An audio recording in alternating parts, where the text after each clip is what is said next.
দর্শক, যেমনটি বলছিলাম, আখেরি মোনাজাতের মধ্য দিয়ে বিশ্ব ইজতেমার প্রথম পর্বের দ্বিতীয় ধাপ শেষ হয়েছে। সেখান থেকে জানিয়েছেন প্রতিনিধি মাজহারুল ইসলাম মাসুম। আমাদের জুবাইরপন্থী অর্থাৎ শোরাই নেজামের যে পন্থী মুসল্লিগণ তাদের বিশ্ব ইজতেমার দ্বিতীয় পর্ব আজকে আখেরি মোনাজাতের মধ্য দিয়ে শেষ হয়েছে। এই পর্যন্ত বিশ্ব ইজতেমাকে ঘিরে নিরাপত্তার চাদরে ঢেকে রাখা হয়েছিল যাতে সুষ্ঠু ও শান্তিপূর্ণভাবে মুসল্লিগণ তাদের এই ইজতেমা সম্পন্ন করতে পারেন। এখন ইজতেমার আখেরি মোনাজাত শেষে মানুষের বাড়ি ফেরার পালা। মাওলানা জুবায়ের তিনি 12:09 এই আখেরি মোনাজাত শুরু করেন এবং 27 মিনিটে সেই মোনাজাত শেষ করেন। এখন মুসল্লিরা বাড়ি ফিরছেন বিভিন্নভাবে, তারা পায়ে হেঁটে, বাসে এবং ট্রেনে করে তারা বাড়ি ফিরছেন।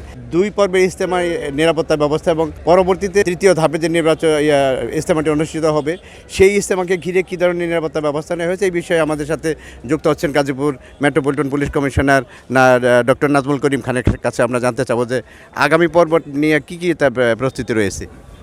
জি, এর মধ্যে আজকে আখেরি মোনাজাতের মধ্যে সূরা নেজামের যে দুইটি ধাপে ইজতেমা হয়েছে সেটি সম্পন্ন হলো। আগামীকালকে আমরা মাঠটি বুঝে নেব, প্রশাসন মাঠটি বুঝে নেবে সূরা নেজামের কাছ থেকে। এই মাঠটি বুঝে নেওয়ার জন্য গতকাল রাতে আমরা ওনাদের সাথে আলোচনায় বসেছিলাম কিভাবে বুঝে নেওয়া যায়। তো আমাদের একটি কমিটি হয়েছে সরকারের পক্ষ থেকে, সেই কমিটি ওনাদের কাছ থেকে বুঝে নেবে। আর বুঝে নেওয়ার পরে একদিন আমরা বাফার দিয়ে রেখেছি, তারপরের দিন 8 তারিখে আমরা মাঠটি সাতপন্থীদের কাছে বুঝিয়ে দিব।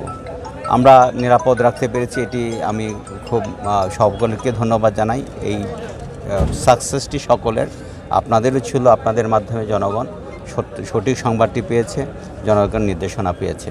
আমরা এই আজকের যে মোনাজাতটির সময়ও আমরা যানবাহন সচল রাখতে পেরেছি, এটি আমাদের আরেকটি বাড়তি সাকসেস দিয়েছে।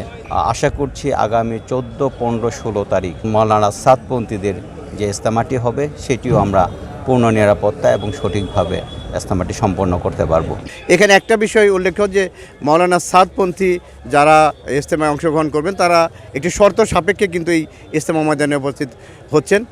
তাদের শর্তটি হচ্ছে যে আগামী বছর তারা এই ইজতেমা ময়দানে ইজতেমা করতে পারবেন না, এই শর্ত মেনে নিয়েই তারা ইজতেমায় অংশগ্রহণ করছেন।